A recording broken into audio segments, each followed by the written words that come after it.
കുറച്ചു മുമ്പേ ഒരു ന്യൂസ് കണ്ടതാണ്. ഒരു ഹോട്ടൽ മുതലാളിയുടെ എതിരെ വടിവാൾ വീശി ഭീഷണിപ്പെടുത്തി ഗുണ്ടകൾ. കഴിച്ച ഭക്ഷണത്തിന്റെ പൈസ ചോദിച്ചതിനാണ് കേട്ടോ.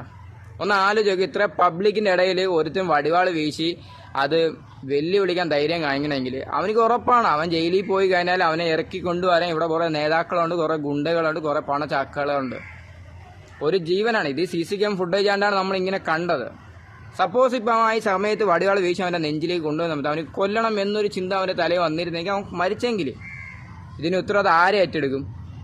ഈ സർക്കാർ ഏറ്റെടുക്കുമോ? അതോ ഇവിടെ ഭരിക്കുന്ന കുറച്ച് നേതാക്കളെ ഏറ്റെടുക്കുമോ? എൻ്റെ ഇതിൽ എന്തെന്ന് പറയും, ഇത് പ്രോപ്പറായിട്ടുള്ള ഒരു നിയമം നമ്മളിവിടെ സിസ്റ്റം ഇല്ലാത്തതുകൊണ്ടാണ് ഓപ്പണായിട്ട് ഇങ്ങനെ വടിവാളും ബോംബും ഒക്കെ കൊണ്ട് ഇങ്ങനെ നടക്കുന്നത്. പ്രോപ്പറായിട്ടുള്ള ഒരു കാര്യങ്ങൾ ഇല്ലാത്തതുകൊണ്ടാണ്. എന്തായിരുന്നാലും അവന് നല്ല ഉറപ്പാണ് അവൻ ജയിലിൽ പോയി അവനെ ഇറക്കി കൊണ്ടുവരാൻ കുറച്ച് ആൾക്കാരൊക്കെ ഉണ്ടെന്നുള്ളത്.